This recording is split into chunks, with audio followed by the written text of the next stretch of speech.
Hi, I'm Nikki Lowe, and welcome to the Wisdom for Working Mums podcast show, where I share insights and interviews that support women to combine their family, work, and life in a more successful and sustainable way. Welcome to another episode of the Wisdom for Working Mums podcast show. And today I have an absolute treat in store for you because I have the pleasure of talking with a truly remarkable woman who is on a mission to revolutionise the way we negotiate, both in the boardroom and around the kitchen table. And we all know that negotiation can be a daunting prospect, whether you're aiming for that well-deserved promotion or trying to strike a balance between career and family, or simply navigating the everyday challenges that come from being a working mum. But fear not, my guest today has been there, done that, and is here to guide us through it all. So get ready to be inspired as we dive into the world of negotiation with the incredible Wies Bratby, the driving force behind women in negotiation. Wies is a top lawyer turned HR director turned coach turned consultant, and she has spent the best part of a decade working and living across the world and is now back in her native Netherlands, where she works with an international set of clients. Through her coaching practice, The Win Way and the Winning with Wies Bratby podcast, she helps corporate women to proactively navigate and negotiate their careers and salaries. Wies is a sought-after keynote speaker and workshop trainer, inspiring women to ask for everything they want, need, and deserve in their lives. How good does that sound? And in this episode, we'll uncover the secrets to overcoming self-doubt and finding the confidence to negotiate effectively. We'll also debunk some of the common myths surrounding negotiation and explore the impact it can have on pay equity and discover how negotiation skills can improve our lives both in and outside of the workplace. As a fellow working mum herself, Wies understands the delicate art of maintaining that elusive work-life balance, and she'll be sharing practical strategies that help us to thrive in our careers whilst also being present for our families. So friend, let's get ready to be inspired, uplifted, and armed with the negotiation skills you need to conquer any challenge that comes your way. Wies is about to take us on a journey that will leave you feeling empowered and ready to negotiate like a boss. Without further ado, let's dive into this captivating conversation with the one and only Wies Bratby, right here on Wisdom for Working Mums. And welcome, Wies. Thank you for joining me on the Wisdom for Working Mums podcast show. For those that don't know about you and your work, could you tell us a bit about your journey and how women in negotiation kind of came into the world? Oh, yeah. Well, thank you so much, first up, for inviting me, for having me over and allowing me to pontificate about all the things I care about. I truly, truly appreciate it. And yeah, so what brought me here is what's one of those cases whereby I think it was Steve Jobs who talked about being able to connect the dots, right, afterwards, basically. And that's very much the case with me. I believe I have started my career in law, and that was after reading the book Getting to Yes, which sounds like a self-help book, which very much isn't a self-help book. It's the standard work on negotiation. And like I said, I was 18 when I read that, obsessed with it, thought I was going to change the world by having everybody negotiate all their problems away. Joined a law firm because I believed that was the best next step for me after thoroughly investigating all the different options. Which was actually a kickstart for the work I was doing later. But anyway, I joined this law firm, got incredibly depressed pretty quickly because it was so not the environment for me. I did learn to negotiate really well, though. But when I left with a massive burnout, I kind of pivoted my life, my career completely by moving to a different continent. Asia, where I set up HR. So also my career took kind of a different turn. So I set up HR for a very large company, focusing on the recruitment and career development of senior management. And when I then moved back to Europe a couple years later, I realized, after having spoken to thousands of my colleagues around the world, literally thousands, because I was running large what do you call them, workshops on negotiation for all of my colleagues. And there was a very consistent pattern that the women in those groups would say, oh my goodness, this is so important. And I suck at it, basically. I'm terrible at it. And so what I then ended up doing was putting all those pieces together, namely the negotiation piece, right? The obsession there, the HR piece, and the fact that I'm a raging feminist. And I built Women in Negotiation, which is my company through which I now teach women in corporate to negotiate their careers and their salaries. So very long story short, all of those different individual pieces that don't seem to really jive or, gel together actually did in the end all contribute to what I'm doing today. So yeah, that's the story of Win. Oh, I love that. And actually, as you say, you can see how the dots join. And I love that Steve Jobs talk that he gives, that you can't join them looking forwards, you can only join them looking backwards. And as you look back, I can see how they would all link together. And as you say, now you help women ask for and get what they want in work and life. And I love that we're going to be diving into this conversation, because we had a kind of pre-conversation a few weeks ago, and I came off that conversation really inspired and just really looking forward to this chat.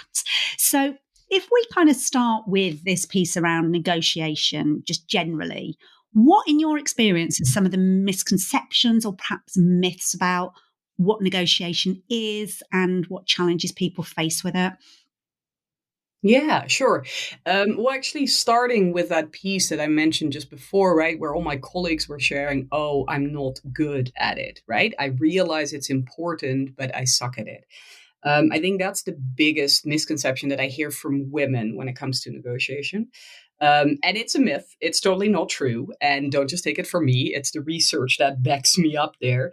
Because one of the fun things about negotiation is that you can quantify the heck out of it, right? And so when we look at the research, we see a very consistent pattern that women end up getting better results on average than their male counterparts. And I believe that is very logical. That makes a ton of sense, because as women, we are socialized to take care of others, right? To look out for others, to take care of them first. And so when we negotiate in the context of work, so on behalf of our company, on behalf of our team members, on behalf of our boss, even when we negotiate for our kids, right? When we go to bat for them, when we advocate for them, we are doing what is expected of us, and so we end up with great results. However, it becomes a lot more difficult when we have to negotiate for ourselves, right? Because that does go against what is expected of us. We shouldn't think about ourselves. We shouldn't put ourselves first. We definitely shouldn't say, hey, I'm great, you should give me XYZ, right? So the whole myth of I'm not good at negotiation is absolutely not true. It's just that there is a little bit of a hurdle when it comes to negotiating for yourself. So that's one. Another myth, let me think, that I often hear, oh yeah, it's that it doesn't matter. It's not so important. There's such a hurdle for women to do this that often I hear, well, what are we talking about? Negotiating salary? Well, it's a couple $100 a month. I'm not going to go through this horrible process of, having this conversation, having this negotiation just for, a couple of bucks a month, right? And that, again, is a complete and utter misconception. Negotiation is incredibly important in your career, not just for your salary. Because those couple $100 a month add up over time. If you throw in compound interest, we're talking for most women in the Western world, ultimately hundreds of thousands to sometimes millions of pounds more over the course of their career. It really does add up tremendously. But there's a lot more that you miss out on if you don't negotiate. Career opportunities. I believe that on average, women's career trajectories just stay behind guys because we don't raise our hand, because we don't say, I want this. We don't negotiate for great career opportunities, for stretch projects, for interesting, assignments, right? And so that's connected to it. There's a whole lot more. There's health benefits when you negotiate. At work and also at the kitchen table, there is well, let's put it this way: if you don't do it, you compromise your health, right? And I could talk about that in and of itself for hours, and I'm sure that we will in a bit. But that's also an important piece. So the whole "it doesn't matter," right? Just isn't true. You lose out on a lot more than just those hundreds of thousands to millions of pounds, which, as my very British husband would always say, better than a kick in the teeth, right? Already. But there's a lot more. Yeah. And on that point, because you've just alluded to something there, which I think you've also got a very powerful insight in terms of the differences in kind of culture, because you've talked about European versus Asia, but also kind of you've got a different culture to your husband. So you get to see the British kind of insights. Do you see the differences in kind of, the different cultures and how we negotiate? I do. I work with a very international group of clients, so they're literally from all over the world. And so, yes, I do get sort of first row seats into those differences. Obviously, they then work, in international environments, so they have, bosses and managers and et cetera, from other places.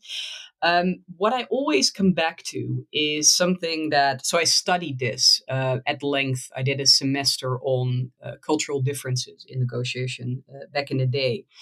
And my main takeaway from all that time that I spent, right, studying this, was that ultimately what we have in common is much stronger than what separates us, right? How we're different.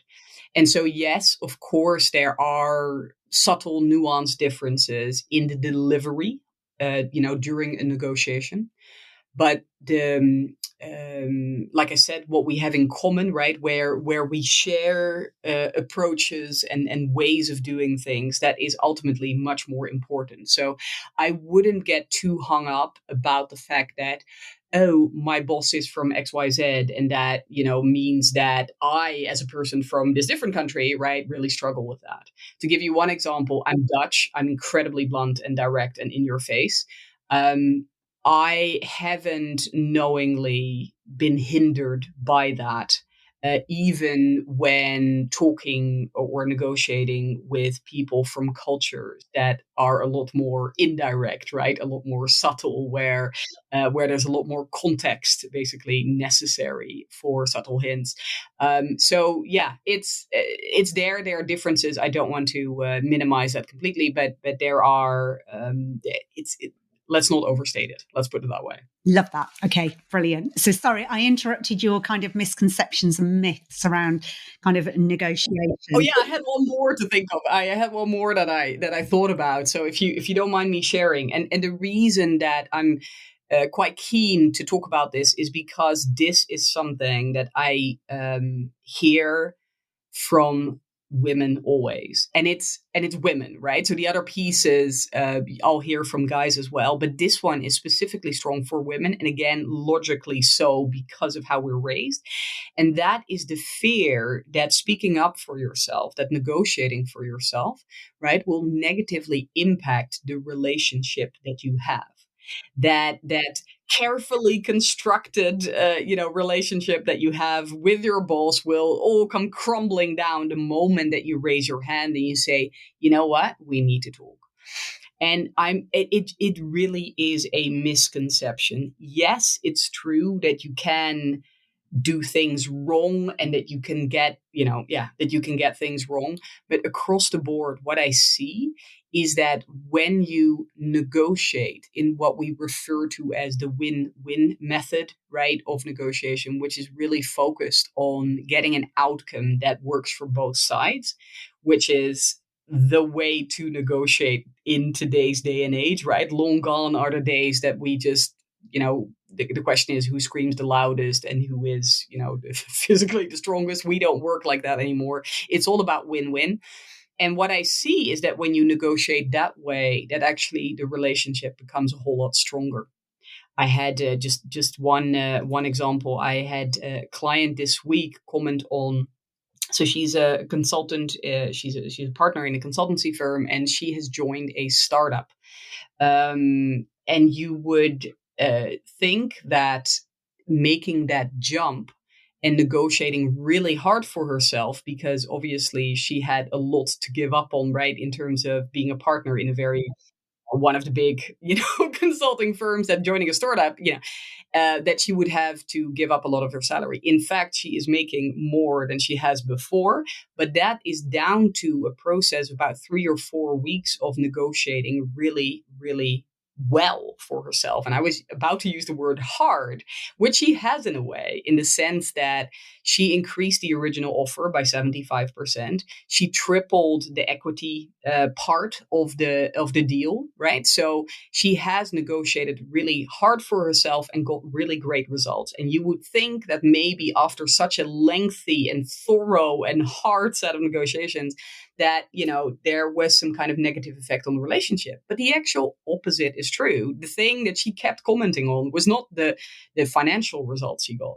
It was that the 3 partners in the startup have all individually come to her and said, we're so excited about you joining us. We're so keen for this relationship to work. We're so, they were really happy with her. The relationship was stronger as a result of this negotiation process than it was before. So for everybody who thinks, OMG, I can't do this, right? I can't go to my boss and say, I want, I deserve, I need, right? Please don't worry about that. If you do it right, you can improve the relationship.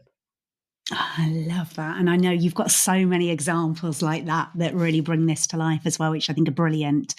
So you've talked about some of those challenges there, and it's almost what in my language I was thinking about how as women we're socialized to be kind of nurturing and collaborative, and that we can sometimes create the narrative around negotiation that it's adversarial, or it is challenging, or that we're going to be perceived as too assertive, and therefore that puts us in a negative light. And what I'm hearing is actually it builds more respect, and people can actually kind of see our worth, respect our worth, and see the skills that we bring to the table by doing it. 100%. Yeah. So you've talked there about actually how we negotiate is so important. And you've talked there about the win-win. Would you mind telling me a little bit more about and I know obviously this is the work that you do in detail with your client, but at like a high level, what might be some of the things that we need to be aware of if we are going to negotiate well? What we should be thinking about. Yeah. Are you talking about the challenges that we encounter? The challenges and what we can do about those. So is it mindset? Is it kind of strategies that we might need to be thinking about?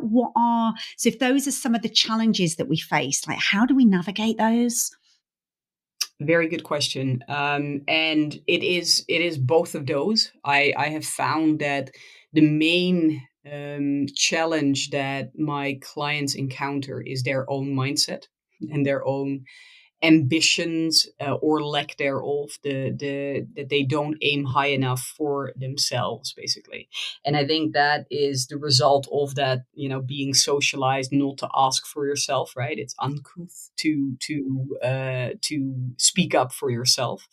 We've got to be nice, and there's this sense that during negotiations, right, that it can't be nice, and so we struggle with that whole asking piece. The research backs that up as well, that we're just not ambitious enough, that we expect to be paid less for the same work as guys, not because we think we're less good at it, right, that we have less confidence in ourselves. It's simply that we don't believe we can ask for more.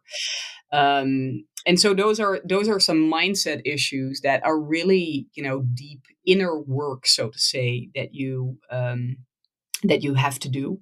I think one piece there about the whole speaking up for yourself, right? And that's a nice way of saying bragging, or, showing off, basically, which is another issue that women often struggle with, because we're not supposed to, right? We're not supposed to do that. When a guy shows up like that, we say, oh, he's confident. When a woman does it, we say, oh, she's so arrogant. So that whole concept of speaking up about the results that you're getting is obviously difficult for us.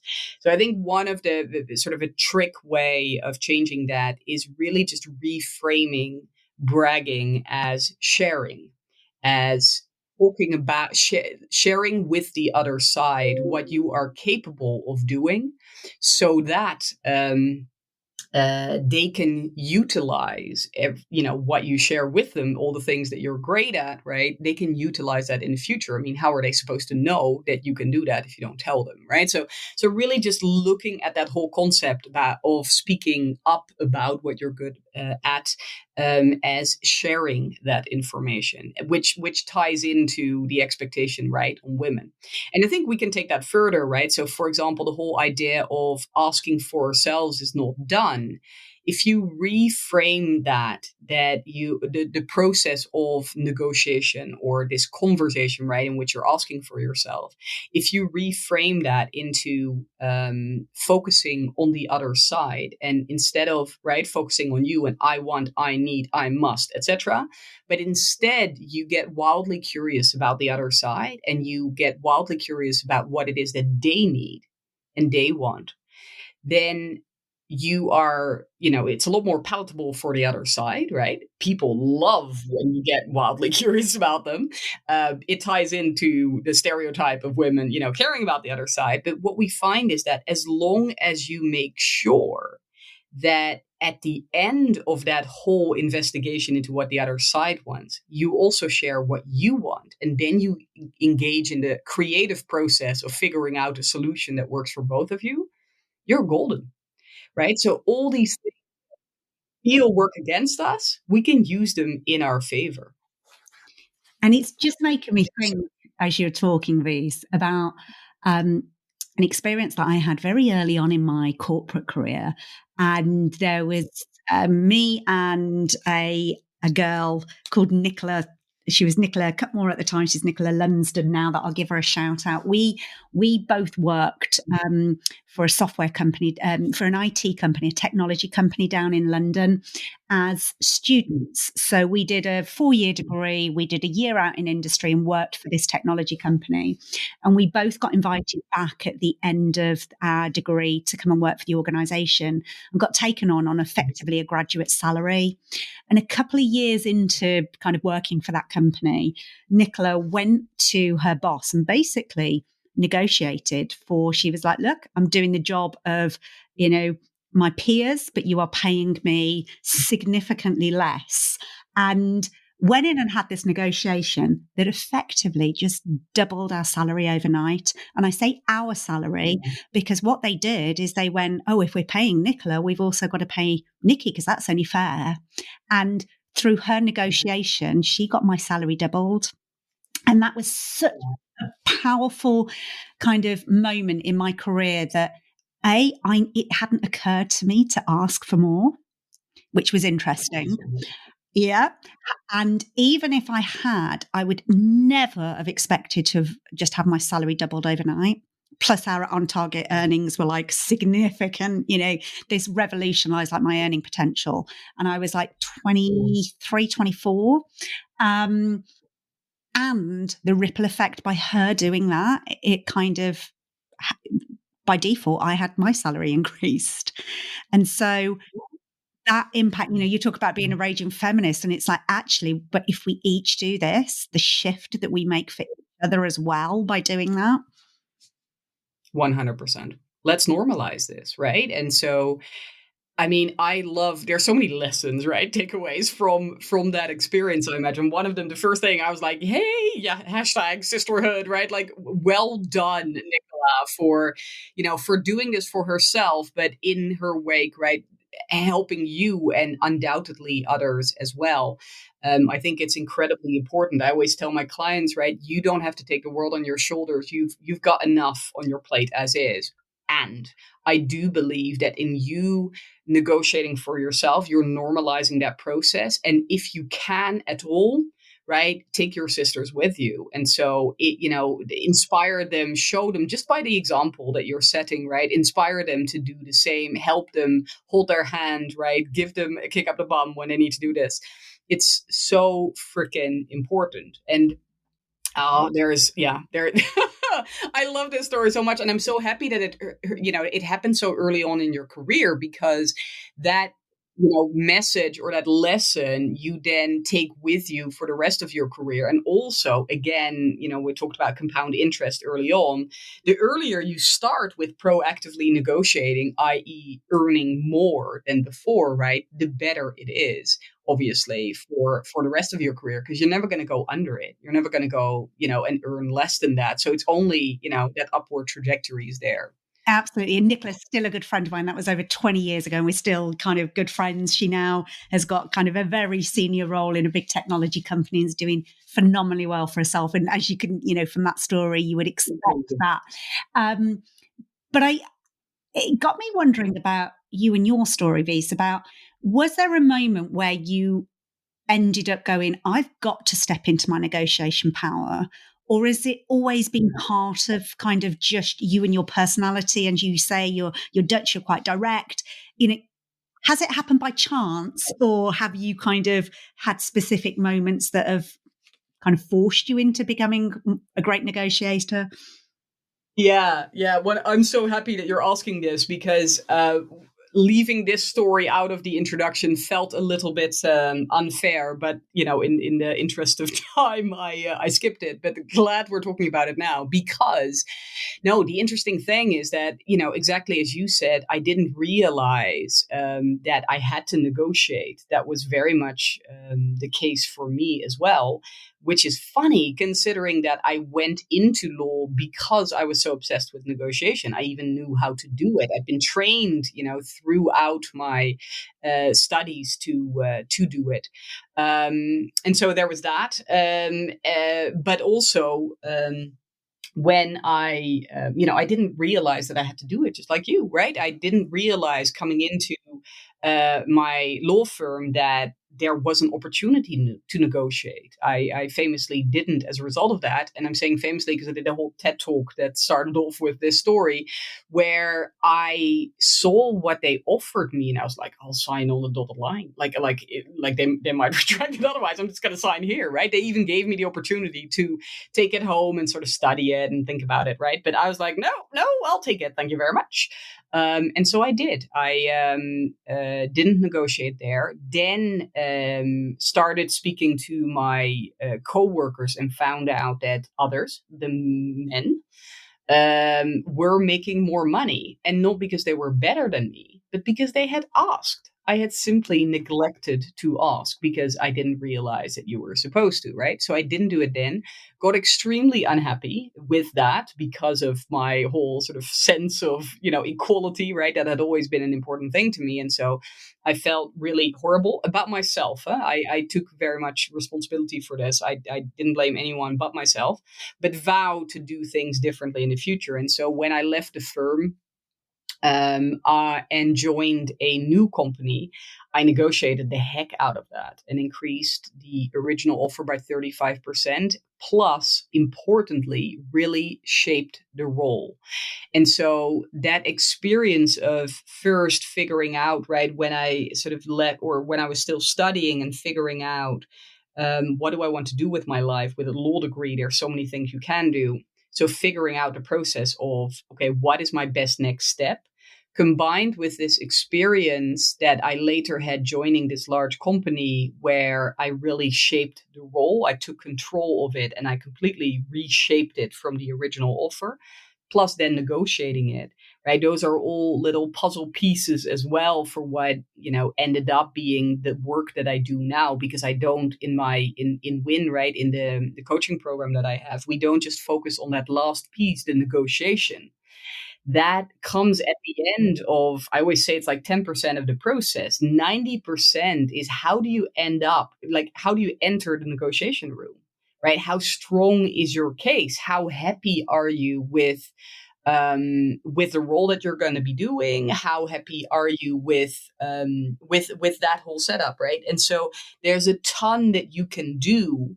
Always, and I really mean that, always, there's a ton you can do in shaping the role. And when two things happen, when you increase the responsibilities, when you, as I call it, blow up the role, right? Really stretch it in every possible direction. it becomes a bigger role and therefore better paid, right?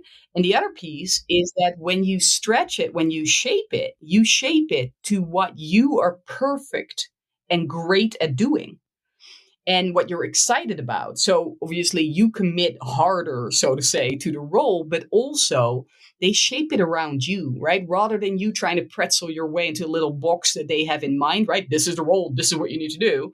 You are shaping, or together with the other side, I call it co-creation, together with the company, right? You shape the role around you. So the exact opposite. Now that obviously means that you enter that whole negotiation process in a lot stronger position because you are going in with, all right, I'm the only person that can do this job, right? You don't have any competition.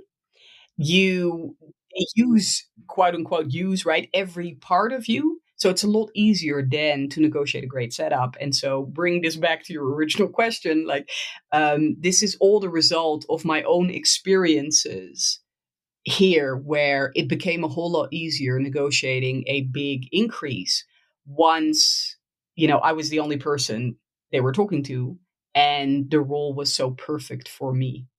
Right. So all of this is what we now use in the work that we do. All those pieces come back for all of my clients. And it leads to great outcomes. Right. The salary increases are insane, but also I don't, I'm a bit of a hippie. I really don't care so much about the money. I care about what these these incredible comp packages can do for my clients. But more importantly, or the bit that I really get excited about, is having them go, oh my goodness, this is my dream role. Oh my goodness, this is so exciting. Like, this is wonderful, right? That whole excitement around the role rather than just the package is why I do this work. Basically. And also that piece where your self-esteem and self-respect goes, there she is. Like, yes. Yeah. 100% really working in your zone of genius, really doing work that you get excited about, that you are really great at, that you get a lot of positive feedback, on. Like in my law firm, I was in the wrong environment. There wasn't anything wrong with them. There wasn't anything wrong with me. It was not a match, right? And every day I felt stupid. I felt like I wasn't good enough. I felt like, trash basically. And then joining a company where this role was shaped around all the things I love doing and that I was great at, that I was a natural at, that I was talented at, right? Innately so. It was a complete, different experience. Instead of swimming upstream, I felt like I was supported by everything that was happening there. And everything I did was very successful because it was exactly what I was naturally good at, right? So everybody wins, I believe, when you take that control, right? Because that does need to happen. Because if you don't take control, if you are not the one saying, actually, I think we should talk about this role, right? And how we can make it the best outcome for both of us. If you don't do it, the company 99.9% of the time is going to go, all right, so we thought about it. This is what we need you to do. Can you do that? Right. And they go with that old school way of sort of, do you fit the bill? Are you good enough for us and for this role that we have decided we need? When usually, and I can say this because I was HR, 99% of the time, they have no idea what they need. They really don't. People just, they say, okay, we had Bob doing this role. Bob left. We need a new Bob, right? Let's be real. Bob sucked in many ways. There was, things weren't perfect in any way, shape, or form, right? And so what is much more interesting and helpful for both sides is that you do sit down, you kind of take a step back and you go, what do we really need? Rather than let's continue things as they were. Anyway, as you can tell, I could talk about this for hours. I think it's a super interesting process, right? But most important, results are really fabulous. And what I love is that you've talked about actually the negotiation piece is only about 10% of what you teach, and the other 90% is about how you get there. And it's making me think of a client that I'm working with at the moment, a private coaching client, and she works for one of the world's best known organizations, is an incredibly senior role, and he's well paid for it. But every time her paycheck comes in every month, she finds it hugely triggering because she doesn't believe she's worth it. And there's that piece that I imagine is quite important around this is, getting over scarcity mindset and having the belief and the self-esteem that I'm worth it and I deserve to ask for this. 100%. 100%. I think it's tricky entering that stage where you feel that you are overpaid, because it tends to kickstart a process where you feel like you have to hamster wheel. You have to work so hard to quote unquote, be worthy of all that money, which you and I both know is not a very healthy, way of thinking. I mean, it doesn't lead to any great outcomes when you feel like you have to work even harder than you already naturally will, because of the way that you're wired as a woman in today's society, right? So yeah, I would suggest, I mean, all of this, and I'm not advising you, but anybody who is hearing this who can identify with your client, I would say, for the love of all things holy, focus on your mindset. Yes. Right? There is nothing you need to improve on. There is not a company in the world that will pay you more than they think that you are worth. I mean, 80% of the work that I do is mindset focused. It really is. It's not strategies, it's not technique, it's not skill, right? None of that. It is getting clarity, but mostly it is mindset focused, confidence building work to really own, not just intellectually know, but to really own all the magic that you're doing, right? To really see it, to really own it, and to lean into it, right? To get comfortable. I mean, for me personally, when I joined that company and after my law firm where, I shaped the role, I felt like I was doing my hobby, like I was just having a ton of fun.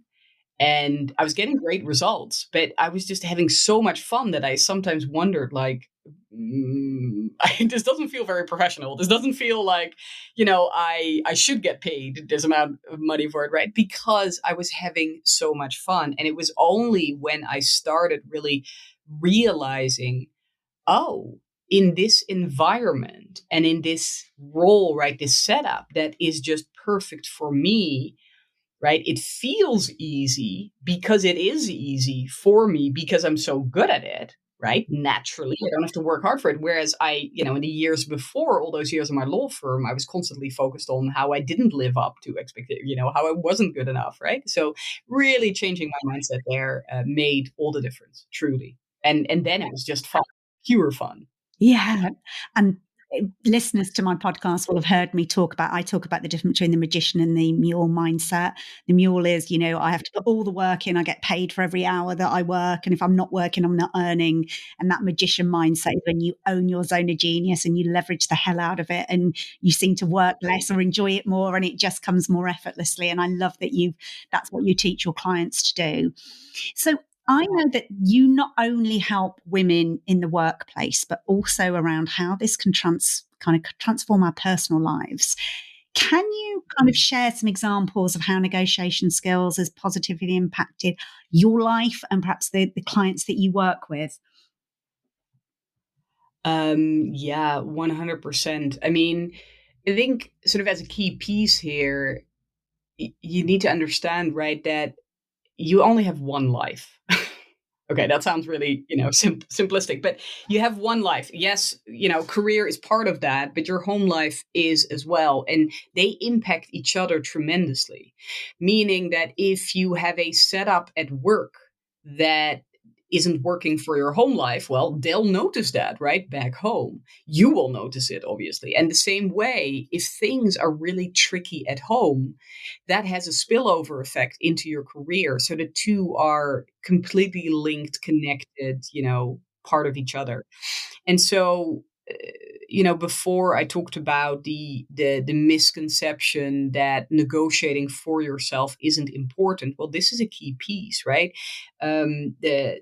Your health will be affected if you don't negotiate at work and at home for a setup that allows you to do your best work. And so what we're really talking about is ultimately, right, we know that from the research, again, worldwide, whether you're in Sweden or whether you're in Asia deep down, we see that women do 2/3 of the housework, right? The kids, the house, etc., plus the entire mental workload that they carry, right? That running all the things that need organizing to have a smooth life, when guys only do 1/3. Now that puts massive stress on us, right? It really has a significant and measurable effect on our health. What we know is that working women experience far greater stress levels than guys who work equal hours, and they have higher blood pressure. Now, a chronic elevation of blood pressure is a risk factor in heart disease, which is the number one killer of women. Severe stress contributes to a weakened immune system, aging, depression, arthritis, diabetes, like a whole host of nastiness, right? And so getting a setup that works for you is just incredibly important for everybody. I think the other piece is that your career gets impacted if you don't, have a setup at home, right, that works. So you need to have a conversation if you have a partner, right? You need to have a conversation with them about how you are going to divide this workload, how you have divided the mental workload, right, at home as well. And you need to get, I think, really clear for yourself on how, what you can carry, what is sustainable with a view to your career path as well, because as you go up in your career, right, there's bigger responsibilities. That is a bigger load to carry, not necessarily more hours. That's again also a common misconception. The more senior I become, the harder I have to work. That's absolutely untrue. Talking about misconceptions and debunking them, it's absolutely untrue. You have more leeway, so to say, to then execute on those responsibilities than if you are lower down on the totem pole. But yeah, can And I think that's yeah. so powerful Mhm. for people to hear. And I wonder if you could give an insight into your domestic kind of setup, because I know when we spoke originally, I was like, oh, there's some really good stuff that you've negotiated in your home, because you're a mum, aren't you? You're a working mum. Yeah, yeah. I have two daughters. They're 13 going on 31 and 9. Very sweet. Super fun age, super hardcore. I have a slightly different setup than most of the people, in the sense that for many years we both worked, which was unsustainable for me, hence the burnout, right? That was definitely a part of that. That what caused that, and then we were abroad and we got help which was much more normal in Asia, and which basically saved my sanity for many years. We've since then always had an au pair, so also got a ton of help in to manage, right, both those high impact careers, like we were. But it wasn't ultimately working for us, in the sense that we just got further and further apart, and we had dates at the airport. I mean, it made no sense, right? Because he would be flying in as I was flying out, or the other way around. Like, we're not crazy. We would otherwise be at the airport. Just to point out that.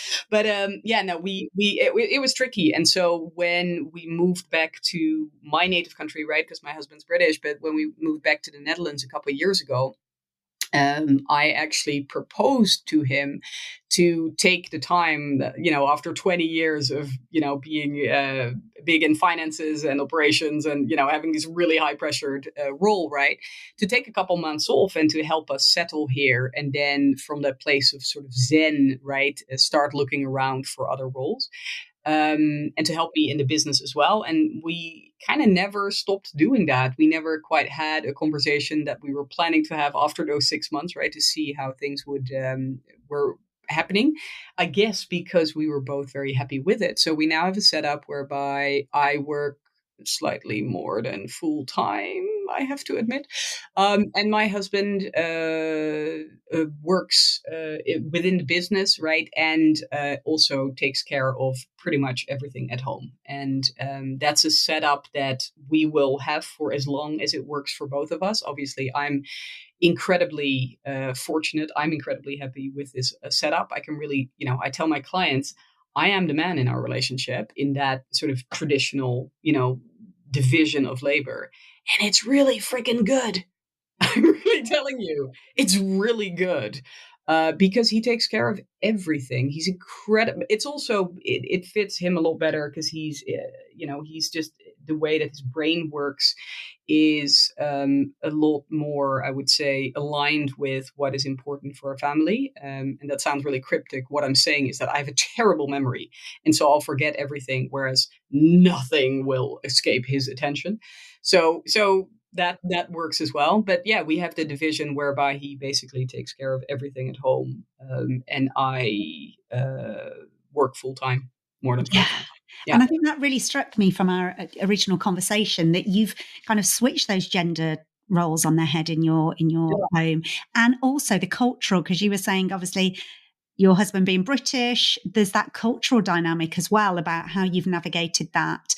And what also struck me is that fact that you said, oh my God, and how good does it feel to not be carrying all that domestic and mental load, and getting to see it with that fresh pair of eyes of, oh my God, that is what I've been carrying. And that's what we carry as women. 100%. It really, I mean, I'm honestly not saying this to make people feel jealous, but I really want people to realize that if they are the one who does everything at home, then they got the short end of the stick. And really to reassess this. There is this is part of why I believe so many women drop out of the, they call the broken career rung, right? Where they take a step back when the kids arrive, and they start working less and less and then often drop out, is because they expect themselves and the people around them expect the woman, right, to take care of these things, when I really don't see any reason for why that would happen. There's a couple of pieces that fit into that, right? There's well, at the start, you're, as a woman, you're the one who gets pregnant. You're the one who can breastfeed if that's something that you're doing. And so all of those tiny little pieces sort of, create this path whereby you'll be doing most of the work. And it has been, at least for me, a very, um, how should I say it, like a very intentional effort to not fall into that trap. So even when I earned less, I continued to work full time because I realized that that is an investment in the rest of my career. Even if it didn't make sense for me to do this, right? That this was what ultimately paid off in terms of, if we're solely dividing it by who is making more money, then often as a woman you'll be the one that that gives up their job, when there really is no need, because you can catch up later. And also, how is it, I think the financial, the sort of the equation that needs to be done is not one who is earning more, because I think you're both, it's 50% of both of your salary, right? If you're taking it. So I think the questions we're asking ourselves are wrong. I have been very intentional and very focused on this particular piece, and that's what's ended up here. But yeah, or that's how we've ended up, like, in the position that we now have. I would like to add, though, for anybody concerned about my husband being, trodden on by his horrible wife, that this is all in the entire sort of start of this conversation, is that we have had, right, between us, has been what works for us both, right? For us as a family, for our kids, but also very much for us as individuals. I didn't say, I want you to stay at home. I said, hey, you've worked your ass off for a very long time. How about, would this be interesting to you? Would that fit for you? There's not a chance in hell that my very, smart and driven and stubborn, I'll tell you that, husband would anything that isn't working for him, right?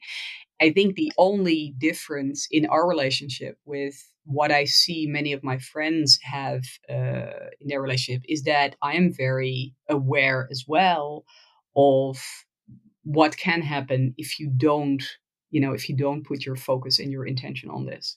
I think the other piece is that my husband comes from a very traditional British background, right?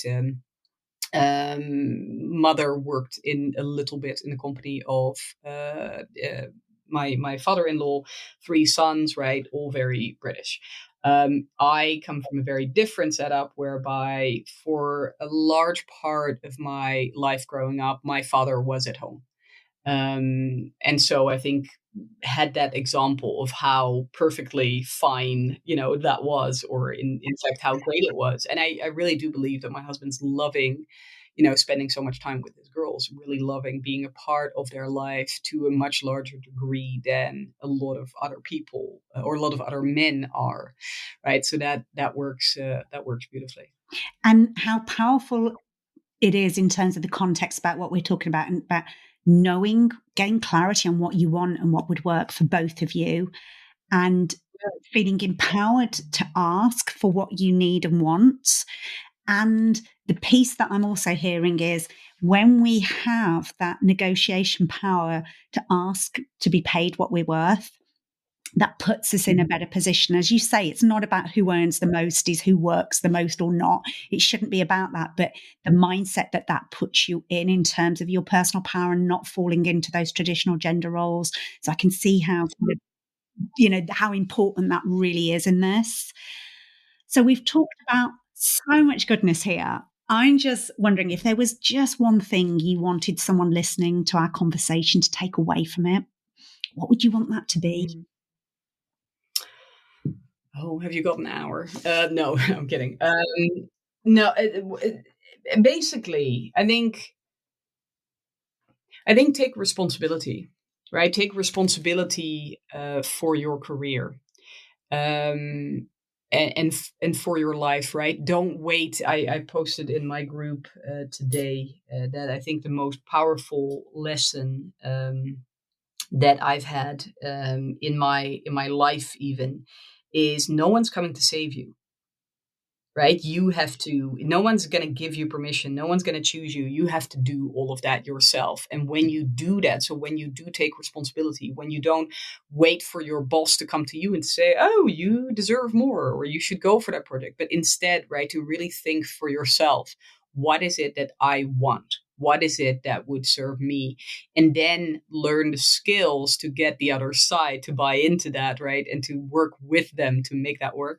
I think that's when your life really, really takes off. But it all starts with you taking that responsibility.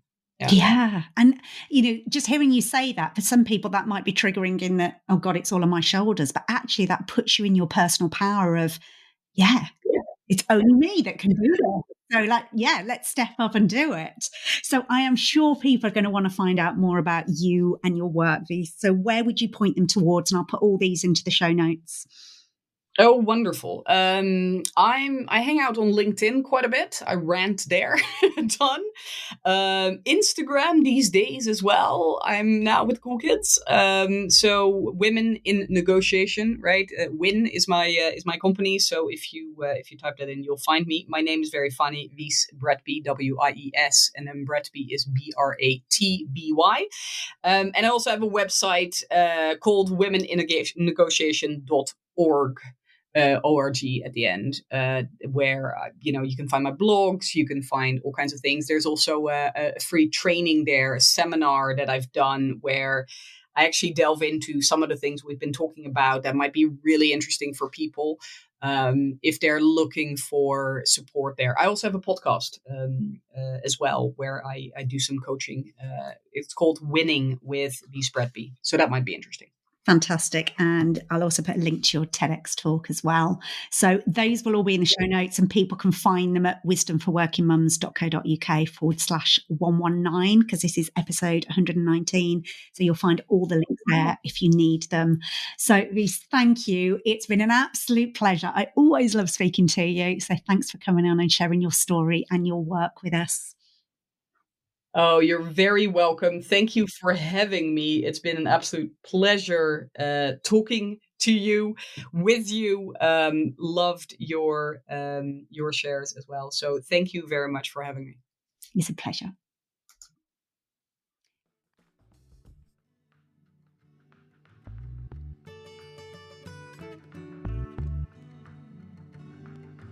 If you've enjoyed this episode of Wisdom for Working Mums, please share it on social media and with your friends and family.